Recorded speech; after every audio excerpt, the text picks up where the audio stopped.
बिजली पानी की मार कहां हो सरकार। आज हम जाएंगे 3 शहरों में फिर से आपको यह बताने कि आखिर कहां पर है सरकार, क्योंकि बिजली पानी की जबरदस्त पड़ रही है मार। दिल्ली, मुजफ्फरपुर और अमरावती, 3 जगह में हम आपको बताएंगे क्या हाल है बिजली पानी का। ये देखें, मुजफ्फरपुर में बिजली से लोगों का हाल बेहाल है, दिल्ली में बिजली पानी दोनों की मार है, अमरावती में ये देखें आप, उफ, किस तरीके से लोग पानी ढो ढो कर लेकर जा रहे हैं। जो प्राइवेट टैंकर्स आ रहे हैं उनसे पानी भरा जा रहा है और ये जमीन के अंदर कितना नीचे तक पाइप डाल के भरा जा रहा है।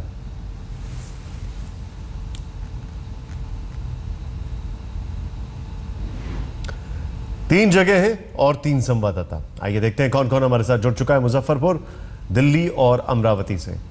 हमारे साथ सुजीत झा हैं, हमारे साथ विवेक मौजूद है और अमरावती से मुनीश हमारे साथ हैं। सबसे पहले दिल्ली में चलते हैं, विवेक से जानते हैं क्या हाल है। बिल्कुल अंजना, हैरत होती है। और मैं आपको अगर किस्सा बयान करूंगा, दीनपुर के जिस इलाके में हूं मैं, दिल्ली का दीनपुर ये इलाका है और आउटर दिल्ली का इलाका है, राजधानी दिल्ली का इलाका है। इसलिए अगर बिजली पानी की समस्या की बात अगर इस इलाके के बारे में की जाए तो तकलीफ होती है, क्योंकि आज़ादी के 6-7 दशक बीत चुके हैं और अगर राजधानी दिल्ली का ख्याल सरकारें नहीं रख पाई हैं तो देश के बाकी हिस्सों का अंदाज़ा लगा पाना, बाकी हिस्सों में समस्या कितनी गंभीर होगी इसका अंदाज़ा लगा पाना बहुत मुश्किल नहीं है। सीधे लोगों का ही रुख करेंगे। पहले बच्चों से ही बात कर लेते हैं। बेटा, बिजली की कितनी देर कटौती होती है और किस तरह से आप लोग परेशान होते हैं इससे? सर, लाइट कट जाने की वजह से हम पढ़ाई नहीं कर पाते, ना टीवी देख सकते हैं, ना गेम खेल पाते हैं। इसकी वजह से हमारी पढ़ाई भी बेकार चली। इसकी वजह से हम बच्चे नहीं बन पाते, क्योंकि बच्चों का मतलब ही पढ़ाई करना, टीवी देखना। तो बचते ही क्या है, बड़ों का रुख करेंगे। सर, बिजली और पानी की समस्या की बात कर रहे हैं हम। सर, पानी से इतनी तराही मची हुई है, आम पब्लिक हमारी महिलाएं बैठी हुई हैं। टैंकर आता है, 1 हफ्ते में 1 बार आता है, उस पर भी झगड़ा होता है। पब्लिक के साथ साथ कम से कम ये स्कूल 2,500-3 हज़ार बच्चों के स्कूल हैं हमारे, उनमें भी स्कूलों में तक पानी नहीं आता है।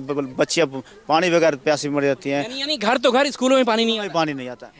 मैं लोगों से बात कर रहा था यहाँ पर अंजना, लोगों का ये कहना है कि टैंकर से पानी की सप्लाई होती है इस इलाके में और ये जो वक्त है फिलहाल आज का दिन जो है वो टैंकर का दिन नहीं है, इसलिए टीचर कहते हैं घर से बोतल भर के ले आया करो बच्चों से स्कूल में। और घर पानी नहीं, स्कूल में पानी नहीं है और सड़ा हुआ पानी बच्चे पी के बीमार हो रहे हैं। बच्चों को चक्कर आ रहा है, गर्मी इतनी हो गई, लाइट चली जाती है, मच्छर इतने हो रहे हैं, कैसे बच्चे सोएंगे? छोटे बच्चे हैं, छोटे बच्चे हैं और सप्लाई का पानी नहीं आ रहा। 1 टैंकर आता, पानी भी नहीं मिलता। पानी टैंकर में जो पानी जिसने भर लिया, जो रह गया तो रह गया, उसको पानी नहीं मिलता। जो कहीं भी जाओ, चाहे पैसा मरो चाहे कैसे भी रहो, उसको पानी नहीं मिलता। कभी कभी तो इतना गंदा पानी आ जाता है वो फेंकना ही पड़ता है। ये बताइए, टैंकर से अगर सप्लाई होती है आप लोग के गलियों में तो संडे होता है तो कई बार ऐसा भी होता होगा, किसी को कम पानी किसी को ज्यादा मिलता होगा, तो आपसी मनमुटाव, लड़ाई झगड़े भी होते होंगे। लड़ाई होती है, टैंकर में बहुत लड़ाई होती है, क्योंकि हफ्ते में 1 ही दिन आता है, लड़ाई बहुत होती है। उसमें 10 जने पानी भरेंगे तो कितना पहुंचेगा? जो टैंकर मंगाता है, जिस गली में टैंकर आता है, जो 5 आदमी मंगाते हैं, जो घर वाले होते हैं वो पाइप रखते हैं, उसको अदर बाहरी लोगों का पानी भरने के लिए दिक्कत होती है। बाहरी लोगों को पानी भरने की दिक्कत होती है, उनकी बाल्टी हटाकर केने फेंक दिया जाता है। जो घर वाले होते वही पानी भर, किराएदार को और लोगों को पानी नहीं मिलता। पानी का समाज शास्त्र जो है वो पानी कैसे समाज का ढांचा बदल रहा है कि जो समाज के ऐसे लोग हैं जो रसूखदार किस्म के कहे जा सकते हैं, वो पानी का टैंकर मंगा लेते हैं, पानी उनके यहाँ ज़्यादा आता है, लेकिन सिर्फ फुटओवर लोगों में होती है, क्योंकि पानी तो मूलभूत ज़रूरत है, उसके बिना काम कैसे चलेगा? तो सिर्फ फुटओवर लोगों में होता है। लाइट आती है चली जाती है, लाइट बहुत ज़्यादा कट रही है। 10 मिनट आई 20 मिनट के लिए चलेगी, 20 मिनट आई तो 2 घंटे के लिए चलेगी, और गर्मी वैसे कैसे रहेंगे बिना लाइट के? नाली की समस्या सबसे ज्यादा है, मच्छर इतने हैं कि नाली किसी के पानी बाहर निकलता नहीं है घर के सामने। पानी का बताइए। पानी आता बिल्कुल भी नहीं है और पानी का बिल इतना आता है कि बहुत ज्यादा, पानी का बिल बहुत ज्यादा आ रहा है हमारा। तो पानी का बिल आ रहा है, पानी का बिल आता है लेकिन पानी नहीं आता। पानी बहुत कम आता है और बिल अभी हमारा 3100 का बिल आ रखा है। जुलाई तक का बिल भरा हुआ है, जबकि केजरीवाल जी ने बोला है कि 20,000 लीटर फ्री मिलेगा, उसके बाद भी हमारा 3100 का बिल आ रखा है अभी। देखिए, मैं एक स्टूडेंट हूँ और हमने स्टडी के लिए हमें बिजली बहुत ज़रूरी है, जो कि दिन में भी नहीं जाती है, नहीं रात को रहती है। दिन में गर्मी के कारण हम पढ़ाई नहीं कर पाते हैं, रात को लाइट न होने के कारण मच्छर काटते हैं, हम फिर भी पढ़ाई नहीं कर पाते हैं। और ये तो नहीं है कि हर घर में इन्वर्टर जनरेटर का प्रयोग कर पाए, क्योंकि कुछ यहाँ पे गरीब आदमी भी है, आम आदमी भी है। इस सरकार तो होती है। दिल्ली का केस, जैसा कि मैंने आपसे पहले भी कहा, इसलिए डिफरेंट है, इसलिए अलग है क्योंकि यहाँ पर अरविंद केजरीवाल की सरकार है, वायदों की सरकार है, उम्मीदों की सरकार है। वो सरकार है जिसने अलग राजनीति का वायदा किया था, लेकिन अच्छा खासा समय अब बीत चुका है, गर्मियाँ सिर पर आ गई हैं, बिजली और पानी की समस्या से लोग दो चार हो रहे हैं, लेकिन सरकार जब लोग अगल बगल देखते हैं अपने तो कहीं दिखाई नहीं पड़ती। अंजना, ये एक बड़ी बात है दिल्ली के संदर्भ में। केंद्र और दिल्ली दोनों में है सरकारें 5 साल, लेकिन बिजली पानी का हाल है बेहाल। सीधे चलते अमरावती, मुनीश पांडे के पास। हम विदर्भ के अमरावती जिले में हैं और जिस जगह पे हम खड़े हैं उसे कभी कहा जाता था कैलिफोर्निया ऑफ विदर्भ। यहाँ पे संतरे की खेती होती है और संतरे की खेती की वजह से ये जगह इतनी तेज़ी से आगे बढ़ रहा था कि लोग अनुमान लगा रहे थे कि काफ़ी जल्दी ये बहुत ज़्यादा तरक्की करेगा। वरुड़ जगह पे हैं और यहाँ पर हम जानने की कोशिश कर रहे हैं कि आखिर यहाँ पर बिजली और पानी के क्या हालात हैं। आपसे बात करते हैं, अपना नाम बताइए। मेरा नाम प्रभाकर काड़े। प्रभाकर जी, ये बताइए कि पानी की कितनी बड़ी समस्या है यहाँ पर? पानी की बहुत बड़ी समस्या वरुड़ में अभी चल रही है। यहाँ से 15-20 किलोमीटर जमालपुर करके एक गांव है जो अपर वर्धा धरन है बड़ा, वहाँ से वरुड़ नगर परिषद में पानी आता है और वो पानी के जो टैक्स है उसका कर जो है वो 1500 रुपये साल का एक बार देना पड़ता। इसके पहले भी बहुत साल से तकलीफ चालू है। उस जो जमालपुर है वहाँ पे 3 मोटर है, वो सब पुरानी हो चुके हैं मोटर। उसमें से तो एक जली है बहुत दिन से, उसको तो दुरुस्त ही भी नहीं किए है। अभी कैसे पानी आता है? अभी कितने दिन पे पानी आता है? 4 दिन हुए पानी नहीं आया वरुड़ में। अभी दुबकाला तपरा है, लोगों की बड़ी समस्या हो रही है। मेरा नाम जगदीश बेलसर है, मैं भारतीय जनता पार्टी का जिला सचिव हूँ। तो यहाँ 4 दिन के बाद पानी आ रहा है, तो हमें कुएं से पानी निकाल कर हम दिनचर्या कर रहे हैं, लेकिन वो कुएं का पानी जो है वहाँ ब्लीचिंग नहीं है, कुछ नहीं है। इससे ज़्यादा वो ब्लीचिंग नहीं न होने से कारण तो बीमारी वरुड़ शहर में बहुत फैल रही है। और ये क्या है, ये अभी ही नहीं है, पिछले साल भी ऐसा ही हो रहा था कि कम से कम 4 दिन के बाद पानी आ रहा है वरुड़ शहर में। पहले 3 दिन के बाद आता था, अभी 4 दिन हो रहे हैं। वरुड़ तहसील में और वरुड़ में प्रॉपर ही बहुत ही कम पानी की समस्या बहुत दिनों दिन बढ़ते जा रही है। आजकल ऐसा कोई भी एरिया नहीं बचा है जहाँ पे पानी मिलता है। लोग बहुत त्रस्त हो गए और इसकी पूरी जिम्मेदारी नगर परिषद ने उठाना चाहिए, ऐसा मेरा कहना है। नगर परिषद के ऊपर लोग जिम्मेदार उठाए। आप ये बताइए कि नगर परिषद को आप लोग जिम्मेदार मानते हैं इसके लिए समय पे पानी दे पाते? नगर परिषद इसके लिए पूरी जिम्मेदार है, क्योंकि 3 और पिछले साल भी यही प्रॉब्लम थी, ये साल भी यही प्रॉब्लम है। पानी की बहुत दिक्कतें जा रही है।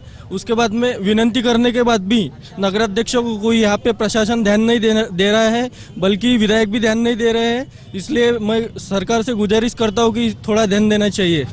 हर साल लोगों में परेशानियाँ बहुत ज़्यादा हैं। एक शख्स है, उनसे ही बात करते हैं। अपना नाम बताइए। योगेश ठाकरे। योगेश जी, ये बताइए कि पानी की समस्या तो यहाँ पर दिख रही है, बिजली भी की क्या समस्या है आसपास के इलाकों में? यहाँ पे पूरे ग्रामीण भाग में बिजली की बहुत परेशानी है। 24 घंटे से सिर्फ 8 घंटे बिजली मिलती है। वरुड़ के अंदर इतने बड़े ही है, सोफिया है, मगर हमको इतनी परेशानी होती है। बिजली कम होने के कारण काश्तकार का जो किसान को है बहुत नुकसान होता है। अगर बिजली हमको पूरी मिल जाती है तो अब जो आत्महत्या का ये आत्महत्या का जो सवाल है, आत्महत्या कम हो सकती है। अगर बिजली मिली तो उत्पन्न जो किसान का जो उत्पन्न है वो बढ़ जाता है और इससे आत्महत्या कम हो जाएंगी।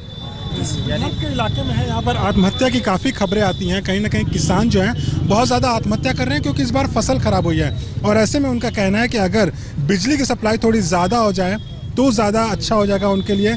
कम से कम सिंचाई और आगे की फसल बेहतर हो जाएगी, कुछ और लगे। आप ये बताइए कि पानी की समस्या होती है, दिन कैसे निकालते हैं आप लोग? देखिए, मैं पांडुना का निवासी हूँ और मुझे यहाँ पर आए हुए 6 महीना कम से कम हुआ। 6 महीने में ज़्यादातर देख रहा हूँ यहाँ पर अकेला निवास कर रहा हूँ मैं, तो यहाँ की जो जनसंख्या है काफ़ी है। तहसील के माध्यम से मुझे अकेले को खुद को 4-4 दिन का पानी का सामना करना पड़ रहा है और बाकी यहाँ की जनता लोग जो है पानी से बहुत बेहद परेशान है।